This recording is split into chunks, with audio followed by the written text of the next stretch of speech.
আজকে যে বিষয়টা নিয়ে আলোচনা করব এটা নিয়ে অনেকে আমাকে প্রশ্ন করেছে যে এটা কেন আমি আলোচনা করছি একজন মনোরোগ বিশেষজ্ঞ হিসেবে। নামটা হচ্ছে ফাইব্রোমায়ালজিয়া। ফাইব্রোমায়ালজিয়া এমন একটি অবস্থা যেখানে দীর্ঘমেয়াদী ঘুমের সমস্যা, পারিবারিক কলহ, কাজের চাপ, এগুলি কিছুই বলতে না পারা, নিজের মধ্যে রাখা। দেখা যাচ্ছে যেই ব্যক্তিটির ফাইব্রোমায়ালজিয়া ডায়াগনোসিস হয়েছে তার যদি হিস্ট্রি নেই আমরা, সেখানে দীর্ঘমেয়াদী অ্যাংজাইটি, ডিপ্রেশন, ট্রমার হিস্ট্রি আমরা পেয়ে থাকি। তাছাড়া ইমোশনকে ঠিকমতো রেগুলেট না করা, এই জিনিসগুলি যখন আপনি অনেক দিন ধরে, এই ব্যাপারগুলি যখন একটি ব্যক্তি অনেক দিন ধরে টানতে থাকে তখন তার বডি রিঅ্যাক্ট করে এবং সে বিভিন্ন জায়গায় বিভিন্ন সময় ব্যথা অনুভব করে এবং যেটার কোনো এক্সপ্লেনেশন নেই, কোনো ব্যাখ্যা নেই। সেক্ষেত্রে আমরা কি করব?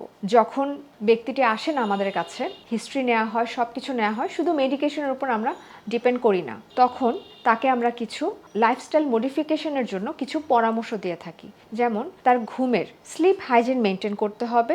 স্লিপ হাইজিন মেনটেন করার জন্য যা যা প্রয়োজন সেগুলি তাকে সেই পরামর্শগুলি দেওয়া হয়। তাকে প্রতিদিন এক্সারসাইজ করতে বলা হয়, যেমন হাঁটা, সাঁতার কাটা, যোগা করা, মাইন্ডফুলনেসকে এক্সারসাইজ করা, ব্রিদিং এক্সারসাইজ করা।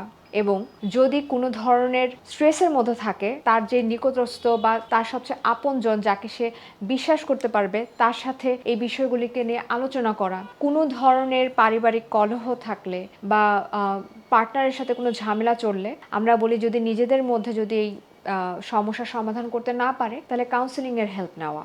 মাঝে মাঝে কিছু মেডিকেশন হেল্প করে, কিন্তু এক্ষেত্রে আমি বলবো কাউন্সেলিং, যেমন cognitive behavioural therapy, mindfulness therapy, এই থেরাপিগুলি খুব ভালো কাজ করে এই ব্যক্তিদের মধ্যে। যদি আপনি আপনার মধ্যে বা আশেপাশের মানুষের মধ্যে এই লক্ষণগুলি দেখেন যে শারীরিকভাবে অনেক ব্যথার কথা বলছে, ক্লান্তির কথা বলছে, মনোযোগের অভাব বলছে, মুড ইরিটেবল হয়ে আছে, কিন্তু কোনো ব্যাখ্যা নেই, তাহলে অবশ্যই আপনি বা আপনার ব্যক্তিটাকে আপনার এবং অথবা আপনার আশেপাশে সেই ব্যক্তিটির মনোরোগ বিশেষজ্ঞের হেল্প নেওয়া খুবই জরুরি।